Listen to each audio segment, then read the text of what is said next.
Fala pessoal, tudo bem? Começando mais um vídeo aqui no canal do Miguel Fortunato, trazendo mais uma prévia agora da grande final da Copa do Mundo, a prévia tática de França e Argentina, um duelo que promete ser incrível e que assim tem muitas variáveis, né? A gente tem possibilidades de esquemas diferentes que o Scaloni pode usar na Argentina e que ele vem usando durante a Copa. E a França, apesar de estar jogando de um jeito meio que único a Copa toda, ela tem cartas na manga que pode usar na final no seu elenco, caso seja necessário. Se você gosta destes vídeos, deixe o seu like, se inscreva no canal, ajuda bastante e também recomende aos amigos que gostam de Copa do Mundo. Então vamos lá, sem mais delongas, a grande final que acontece nesse domingo. Teremos um duelo muito interessante, uma Copa que a Argentina está levando muito bem, né? Teve jogos ruins contra a Arábia Saudita, um segundo tempo conturbado contra a Austrália, um finalzinho de jogo ali onde a falta de estatura dos jogadores e também uma falta de atenção naquele último gol de jogada ensaiada de falta contra a Holanda prejudicou a Argentina, mas de resto uma Copa de um voo de cruzeiro, né? Uma Copa tranquila, onde a equipe sofre pouco defensivamente e consegue colocar no jogo o seu principal protagonista. Então, assim, difícil falar, eu, por exemplo, estou na casa dos 30, difícil falar de uma Copa melhor que a seleção argentina já tenha feito do que essa. Então, assim, eu acho que, pelo menos da Copa de 98 para cá, essa é a melhor Argentina para ganhar uma Copa. Se vai ganhar ou não, a gente vai descobrir ao final da partida. Mas é a Argentina que melhor desempenhou e melhor mostrou mentalidade para ganhar uma Copa, ainda mais depois de perder um jogo de estreia contra o adversário teoricamente mais fraco do grupo. Do outro lado, a gente tem uma grandes jogos, acostumadíssima a decisões, final de Euro em casa, ganhou Nations League, ganhou Copa do Mundo, chega mais uma final de Copa do Mundo, uma seleção experiente, com jogadores de altíssimo nível, muitos deles já viveram esses momentos, outros jogam em grandes clubes, o Deschamps é um cara que já chegou em Copa do Mundo em final duas vezes, uma como capitão e outra como técnico, sabe exatamente o que acontece em cada segundo ali, antes, durante e depois, então tem uma bagagem de experiência muito interessante. Então, assim, eu acho que essa é uma das maiores finais que a gente pode ter. Se o jogo vai ser bom, se o jogo não vai ser bom, pode ser que o jogo trave, final de Copa é muito tensa, mas em termos de tamanho, de cenários, olha que eu nem estou falando de Messi contra Mbappé, né? Nem disso eu estou falando, que é o que todo mundo fala sempre. Então, assim, é uma final gigante. Então, vamos tentar entender um pouquinho mais sobre o que esses times podem fazer nessa final, que vai ser, assim, espetacular, uma das maiores finais da história das Copas do Mundo. Pensando primeiro em esquema, a Argentina ela tem três opções de esquema e cada um envolve um jogador. Os jogadores em questão são Lisandro Martínez, que é zagueiro, o Paredes, que é volante, e o Di Maria, que é atacante. Então, a espinha dorsal ali é formada toda da mesma forma. Você tem o Dibu Martínez do gol, provavelmente eu imagino que jogue no lado direito o Montiel para marcar o Mbappé, porque ele é o jogador com mais capacidade defensiva. O Molina é um jogador importante no ataque, mas o Montiel te dá mais capacidade defensiva. Dos três jogadores que podem jogar na lateral direita da Argentina, ele é o que te dá mais capacidade para defender o Mbappé. Do lado esquerdo, há uma dúvida de quem deve jogar, se vai ser o Acunha para atacar o Condé, ou se vai ser o Tagliafico, que jogou a semifinal, jogou muito bem a semifinal. O Scaloni tem as duas opções, o Acunha para dar uma opção ofensiva a mais, ou o Tagliafico para ajudar ali a conter o Dembélé, para não dar muitos espaços para o Dembélé. Tem que ver qual vai ser a prioridade do técnico da Argentina. Na defesa, você tem dois zagueiros, o Cuti Romero e o Otamendi, né, que vão jogar. O Cuti Romero vai ser um cara importante para bolas altas. E aí você pode ter o Lisandro Martínez fazendo uma linha de 5 no esquema parecido com o da Holanda. E acho que seria uma linha de 5 mesmo, até para você marcação do Mbappé. essa é uma possibilidade, né? E aí jogariam com 3 jogadores ali no meio-campo e o Messi e o Julián Álvares na frente. Os 3 do meio-campo seriam ali o trio Enzo Fernandes, o Depou e o McAllister. Outra opção, sai o Lisandro Martínez e entra o Paredes. Mesmo esquema do jogo contra a Croácia. Então, o mesmo time, só que com linha de 4 na zaga, e aí uma linha de 4 ali, jogadores mais marcadores no meio-campo, travando um pouco mais o jogo e buscando uma bola longa. Eu acho mais improvável dessa vez. Eu acho que funcionou contra a Croácia, porque você queria atrair a Croácia, Scaloni, né? Atrair a Croácia para buscar uma bola longa. E o planejamento deu muito certo. Na minha opinião, esse era o planejamento, é o que parecia, e deu muito certo, né? Ele já buscou situações de buscar uma bola longa em outros jogos nesse ciclo.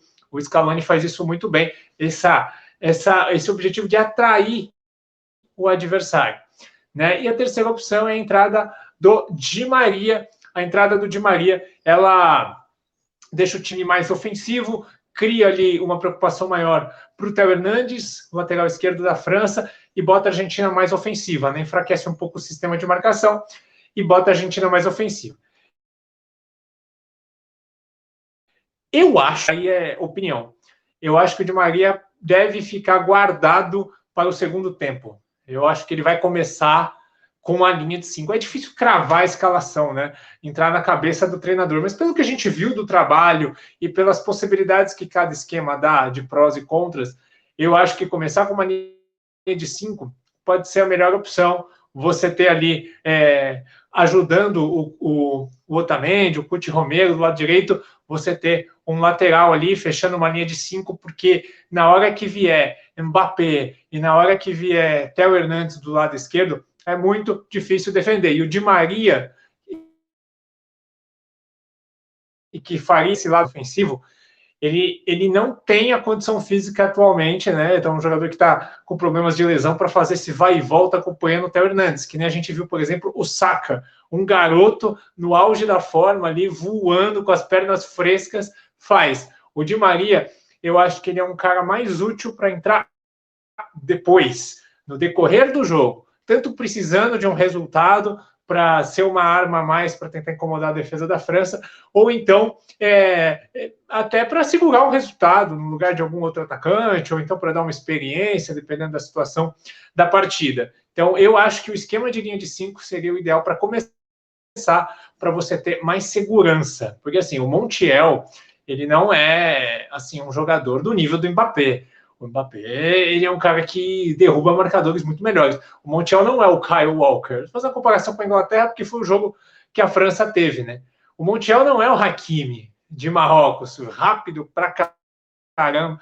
Ele é um bom marcador, mas ele não é esse nível de jogador. Então, se você deixar o Montiel com o Mbappé, ele pode perder na corrida muitas vezes, né? Então, o melhor é você fechar o espaço, ter cobertura, principalmente quando o Theo Hernandes se juntar, e a França coloca muito jogador ali, o Griezmann cai muito naquele setor, o Rabiot também. Então, eu imagino que o esquema seja esse. A França, ela tem a opção de escalar o time que ela está escalando, só que tem um problema aí, né? A questão do Messi. Porque a França, vocês que estão assistindo a Copa sabem que ela defende com uma linha de 4, né?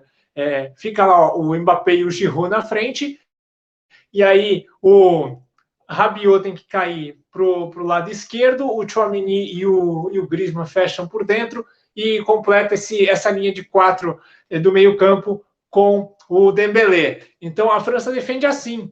E contra Marrocos sofreu, porque Marrocos colocou muito jogador naquele setor e ela sofreu. E é ali que o Messi joga. O Messi joga no meio.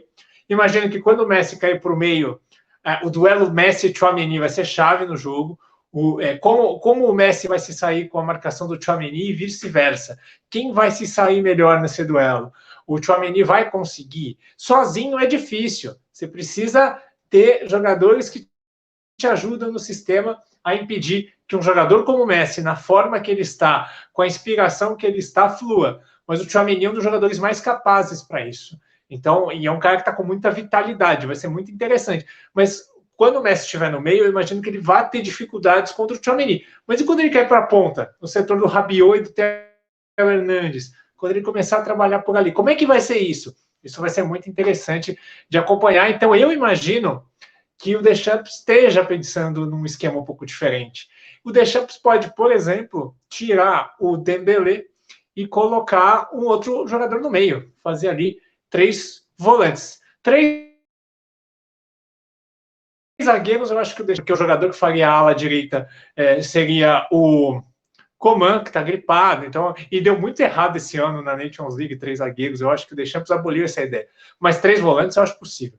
3 volantes é um esquema que dá sustentação no meio campo, você ganha ali proteção para defender o Messi, e assim, você perde o Dembélé, é verdade. Você pode até tirar o Giroud, mas eu acho difícil que ele tire o Giroud numa final, até pela baixa estatura da seleção da Argentina. Então eu imagino que se ele for mexer, ele tira o Dembélé, coloca um outro jogador ali para dar sustentação no meio, provavelmente o Fofana, que na hierarquia é o volante reserva, você coloca ali o Fofana, o Rabiot e o Tchouaméni, você faz ali um tridente mais sustentável no meio campo, você libera um pouco o Griezmann para ele se desgastar menos, porque assim, o Griezmann não tem reserva. O Griezmann não tem reserva, assim como o Mbappé não tem um reserva para fazer o mesmo que ele faz, e o Messi não tem um reserva. Então, você precisa do Griezmann inteiro para uma batalha que pode durar 120 minutos. O mais acréscimos, que a gente nunca sabe quanto que vai dar. Ou seja, talvez poupar o Griezmann de ser muito ativo na marcação como ele está sendo, porque a gente já vem num desgaste, esse já vamos falar, o 6º jogo, né? Porque contra a Tunísia ele entrou no final, esse vai ser o 6º jogo, mas mesmo assim há um desgaste, é uma final, é um jogo tenso, o desgaste emocional é grande. Talvez se você conseguir colocar um jogador para impedir ali que o Griezmann tem que ficar marcando toda hora e que o Messi caia entre o Rabiot e o Theo Hernandes, eu acho que seria inteligente para a França. Mas a princípio o time das prévias é o que vem jogando aí. Vamos ver o que o Deschamps faz. Com o time que vem jogando aí, a marcação ao Messi vai ser difícil. E eu desconfio dessa mudança, porque o Deschamps disse que pensou em fórmulas para anular, não, né? Mas dificultar o jogo do Messi. E qual seria essa fórmula? A principal, encaixotá-lo. Você encaixota o Messi, você deixa ele com pouco espaço para trabalhar, para poder ter que fazer outros jogadores da Argentina trabalharem e deixar o Messi sem espaço. Isso já aconteceu em vários jogos. Até no segundo tempo contra a Arábia, por exemplo, o Messi não estava conseguindo jogar. Né? Até saiu notícia que o técnico francês da Arábia, o Hervé Renard, conversou, né, com gente da França, dando dicas, enfim. Mas vamos ficar atento qual vai ser a escalação da França. E é isso. E eu acho que as situações são essas. A Argentina depende muito do Messi, das enfiadas de bola que ele pode dar, a partir das recuperações do Enzo. O Enzo Fernandes é um cara fundamental, porque ele recupera o jogo, ele aciona o Messi, ele aciona a bola longa, ele é um cara que se tornou imprescindível, apesar de já ter entrado no time agora, né? Então, vamos ver como a Argentina vai conseguir incomodar a França, né?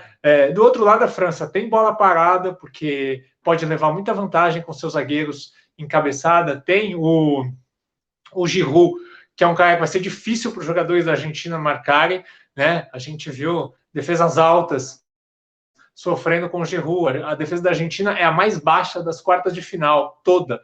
É o time mais baixo dos 8 que classificaram para as quartas de final. Então a Argentina vai ter que ter muito trabalho também nessa bola parada para impedir que o Giroud cabeceie, que o Upamecano ou o Konaté, quem for que jogue, cabeceie, o Varane, que é um cara que cabeceia bem. É uma preocupação. É um momento ali do jogo, todo escanteio, toda falta, todo cruzamento. A torcida da Argentina com certeza vai ficar tensa ali com o Giroud, que está em grande fase, né? E centroavante, quando está confiante, é uma coisa de louco. E por outro lado, falando em centroavante, o Julian Álvares é um fator. Como vai ser esse duelo dele com possivelmente o Varane na velocidade? Porque ele é um cara que cai muito ali pelo lado do Varane, né? O lado esquerdo de ataque. Ele cai muito por ali, se infiltra muito. Ele vai ganhar esses duelos físicos de velocidade, conseguir aparecer na frente do zagueiro Varane. Vai ser, olha, a gente tem Messi contra Tchouaméni, Julián Álvares contra Varane, Montiel e companhia para tentar parar o Mbappé e o Theo Hernandes. Tem muitos duelos no jogo, né? O Enzo Fernandes com o Griezmann, como é que vai ser isso? O Enzo Fernandes vai conseguir marcar o Griezmann, vai acompanhar o Griezmann em todos os lugares? A marcação vai ser individual? São todas essas coisas para se preocupar. E, por fim, os bancos, né? A gente pode observar os bancos de reservas, o que cada um pode trazer. A França, esse problema do Coman é complicado, porque o Coman é um jogador importante para entrar no segundo tempo, para dar dinamismo, velocidade. Eu acho que a França tem um banco muito bom do meio para trás. Ela tem ali jogadores de marcação, tanto no meio campo, como ali no miolo da zaga para entrar, para dar mais sustentação, mais vitalidade. Ela tem bastante gente para entrar. Mas do meio para frente, será que é confiável? Eu não acho que seja muito confiável na final, né? Na semifinal deu certo a entrada do Thuram e do Muani. Mas será que indo para uma final, para um momento derradeiro, numa final de Copa, um jogo equilibrado, você vai confiar em Kolo Muani e Marcos Thuram, com a pouca experiência de seleção que eles têm, para uma final de Copa? Olha, é só se for numa situação muito específica. Então eu acho que a França tem poucas opções do meio para frente para entrar, do meio para trás ela tem ali boas opções. Do lado da Argentina, também eu vejo pouca profundidade de banco, né? Ele tem um meio-campo com várias peças que ele pode mexer. O meio-campo, sim, são jogadores que podem entrar e sair naquele tridente do meio, que não vai fazer muita diferença. Um cara que ele pode colocar, se estiver sofrendo muito cruzamento, é o Foyt, né? Que é um cara alto, pode ajudar ali numa linha de 5, no final de jogo, tá ganhando de 1-0, a França começa a botar bola na área, você põe o Foyt, que ele ajuda ali nessas bolas aéreas, é um cara que entrou aí no jogo contra a Croácia, pode ajudar bastante. Mas, assim, do meio para frente também, eu não sei se eu vejo tantos nomes, eu não vejo Ángel Correia, Thiago Almada, o Lautaro sem confiança. Eu acho que vai ser um jogo onde quem vai resolver mesmo, quem vai resolver, é difícil falar, a gente não tem o poder de prever o futuro, né? Quem tem mais capacidade mesmo e os treinadores com as possibilidades que eles têm. É difícil traçar um prognóstico, muito difícil. Eu acho o time da França um pouco melhor, mas eu não acho que isso seja suficiente para a gente falar de favoritismo. A Argentina está jogando muito bem, ela está muito preparada para ganhar essa Copa e pode sim vencer esse jogo. Acho que a gente vai ter equilíbrio, aquelas finais de Copa históricas decididas no detalhezinho e que nós vamos nos divertir muito acompanhando. É isso, gente. Aquele abraço. A gente se vê no próximo vídeo. Boa final de Copa. Desfrutem, aproveitem que esses momentos são para a eternidade. Deixe seu like, se inscreva no canal e até a próxima.